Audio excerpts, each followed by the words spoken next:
Hi කොහොමද ඔයගොල්ලන්ට අද මම අරගෙන ආවේ වෙනස් විදිහක වීඩියෝ එකක්. ඔයත් ළඟදි බඳින්න ඉන්න කෙනෙක්ද? එහෙනම් ඔයාට තමයි මේ වීඩියෝ එක. ලෝ බජට් එකකින් අඩුම කාලයකින් කොහොමද වෙඩින් එකක් ප්ලෑන් කරගන්නේ කියලා තමයි මම අද ඔයගොල්ලොත් එක්ක ෂෙයා කරගන්න හදන්නේ. ඉතින් වෙඩින් එකක් ප්ලෑන් කරද්දී මුලින්ම අවධානය යොමු කරන්න ඕන කරුණක් තමයි කීයක් වියදම් කරන්න පුළුවන්ද කියන එක. වියදම් කරන්න පුළුවන් ගාන මුලින්ම ලොකු අකුරු වලින් හොඳට පේන විදිහට පොතක ලියා ගන්න. ඊට පස්සේ එකින් එකට වියදම් වෙන ගාන වෙන වෙන කරලා හදා ගන්න තමයි තියෙන්නේ. ඊළඟට වැදගත්ම දේ තමයි ආරාධිතයින් ගාන. ඒත් එක්කම එන ප්‍රශ්නයක් තමයි වෙඩින් එක තියෙන ස්ථානය හා එය තෝරාගන්නේ කොහොමද කියන එක. ඒකටත් චූටි ට්‍රික් එකක් තියෙනවා. මුලින්ම ආරාධිතයින් කීයක් සහභාගී වෙනවද කියලා ගාන හදාගන්න ඕනේ. ඊට පස්සේ අනවශ්‍ය විදිහට රස්තියාදු වෙන්නේ නැතුව අදාළ හොටෙල් පමණක් බලන්න යන්න. එතකොට වියදම ඩබල් වෙන එක අඩු කරගන්න පුළුවන්.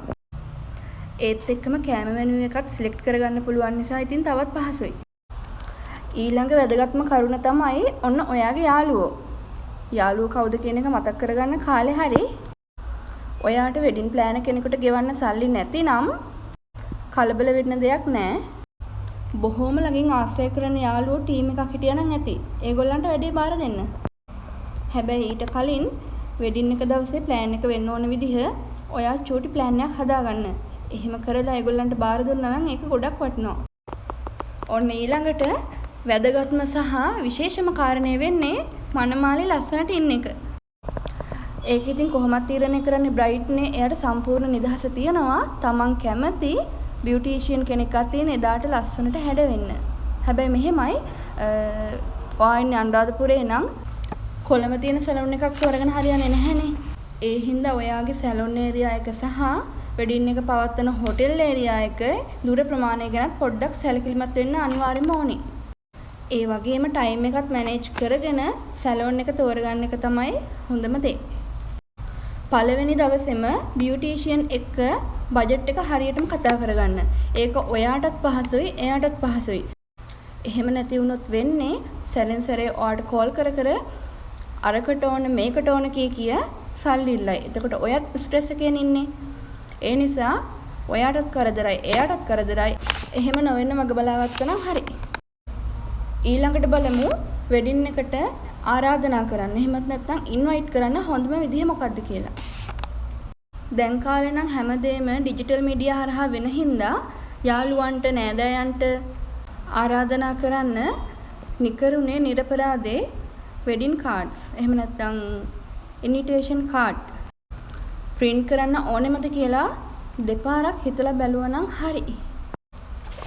ඩිජිටල් වීඩියෝ ක්ලිප් එකක් හරි එහෙම නැත්නම් ආරාධනා පත්‍රයක් හරි හදලා WhatsApp හරි ඊමේල් හරි කරන්න පුළුවන් නම් බොරුවට පෙට්‍රල් ෆික්ෂන් එකත් ඉතුරුයි කාලයත් ඉතුරුයි. හැබැයි සාම්ප්‍රදායික නෑදෑයන්ට සෝෂල් මීඩියා පාවිච්චි කරන්නේ නැති අයට එහෙම දෙලා හරියන්නේ නැහනේ. ඒ නිසා ඒගොල්ලන්ට සෑහෙන ප්‍රමාණයකට සීමිත කාඩ්ස් ප්‍රමාණයක් print කරගන්න පුළුවන්. එතකොට ඉතින් කාලය වියදම ඔක්කොම ඉතුරුයි. ඒ වගේම අවධානය යොමු කරන්නම ඕන කරුණක් තමයි වෙඩින් එකේ මියුසික් එන්ටර්ටේන්මන්ට් රසවත් ආහාර ඩෙකොරේෂන්ස් ෆොටෝග්‍රැෆි මේ කියන දේවල් වෙනස් විදිහකට තියනවා කියලා කියන්නෙම වෙඩින් එකේ අඩුපාඩු ගොඩක් දුරට වැහෙනවා කියන එකයි. ඊළඟට වෙලාව. ඇත්තටම වෙලාව කියන දේ හරියට වටිනවා. ආරාධිතයින්ට ආරාධනා කරනකොට දවල්ද රෑද කියලා අනිවාර්යයෙන්ම සඳහන් කරන්න අවශ්‍යයි. ගොඩක් වෙලා වාත වෙවි රස්තියාදු වෙන්න කැමති නැති පිරිසකුත් ඉන්නවනේ. ඒ නිසා දවල් ආහාරයක්ද දෙන්නේ, රාත්‍රී ආහාරයක්ද දෙන්නේ, එහෙම නැත්නම් උදෑසන ආහාර වේලක් දෙන්නත් පුළුවන්. මම මේ කියන්නේ ලෝ බජට් එකකින් වියදම අඩු කරගන්න විදිහ පටල ගන්න එපා.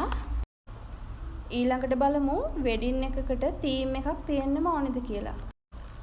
දැන් කාලේ වෙඩින් වල නම් අපිට දකින්න තියෙන්නේ තීම් එකක් අනුව වෙඩින් එක ගන්නවා. ඒක ඉතින් එක එක්කෙනාගේ කැමැත්ත මත කරන දෙයක් මිසක් අනිවාර්ය දෙයක් නෙවෙයි. මේ විදිහට ටීම් එකක් යොදාගන්නේ ඒ දවසේ විශේෂත්වය වැඩි කරවන්නනේ. එක එක්කෙනාගේ විසිරුණු සිතුවිලි එක දිශාවකට යොමු කරගන්නත් මේ දෙයින් පුළුවන්. වෙඩින් එක කියන්නේම ස්පෙෂල් දවසක්නේ.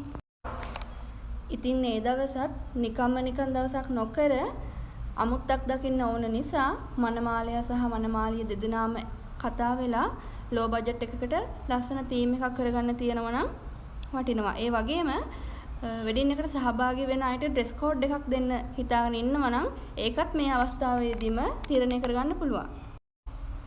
ඊළඟ වැදගත්ම කරුණ තමයි හනිමූන් එක. ඉතින් වෙඩින් එකටත් වියදම් කරලා අතේ සල්ලි නැති වෙලාවක හනිමූන් එකකට ප්ලේස් එකක් හොයාගන්නවා කියන එක ඒක හරිම ස්ට්‍රෙස් එකක්. වගේම හිතට හරිම වදයක්. ඒ වගේ වෙලාවක ලෝ බජට් එකකට කොහොමද හොටෙල් එකක් බුක් කරගන්නේ කියලා තමයි මම කියලා දෙන්න හදන්නේ. සමහර වෙඩින් එක ගන්න හොටෙල් එකේම රූම් එකක් දෙනවා. ඒ රූම් එකේ එදාට නැවතිලා ඉඳලා පහුවදා එහෙම නැත්නම් වෙන දවසක ඕගොල්ලන්ට හනිමූන් එක දාගන්නත් පුළුවන්. මෙහෙමයි. ඇත්තටම හනිමූන් කපල් එකක් කිව්ව ගමන් සමහර හොටෙල්ස් වලින් ප්‍රයිස් එක ඩබල් කරනවා. එතකොට ඒ ගමන යන්නේ කොහමද කියලා ඔයාම තමයි තීරණය කරන්න ඕනේ. සමහරු ඉන්නවා වෙඩින් එකට ඇඳපු ඇඳුම පිටින්ම හනිමූන් යනවා. එතකොට කොහොමත් ඒ හොටෙල්ස් වලින් දන්නවනේ මේ ඉන්නේ හනිමූන් කපල් එකක් කියලා. එතකොට කොහොමත් ප්‍රයිස් එක වැඩි. ඕගොල්ලන්ට ඒක වෙඩින් එක ඉවර වුණාට පස්සේ සැලොන් එකට ගිහින් හරි එහෙමත් නැත්නම් හොටෙල් එකෙන්ම හරි චේන්ජ් කරගෙන වෙනම සාමාන්‍ය ඇඳුමකට මාරු වෙලා ෆ්‍රෙෂ් වෙලා ඔයාලා ඒ ගමන යනවා නම් ඒගොල්ලෝ හිතන්නේ සාමාන්‍ය කපල් එකක් කියලා. එතකොට ප්‍රයිස් එක ඩබල් කරන්නේ නැහැ. ඒගොල්ලන්ගේ තියෙන නෝමල් ප්‍රයිස් එකටම දෙනවා රූම් එකක්. ඒ වගේම හොටෙල් එක බුක් කරනකොටත් හනිමූන් කපල් එකක් කියලා බුක් කරන්න එපා. නෝමල් බුක් කරන්න. එතකොට ප්‍රයිස් එක වැඩි කරන්නේ නැහැ. මම ඔය කිව්වේ චූටි ට්‍රික් දෙකක්.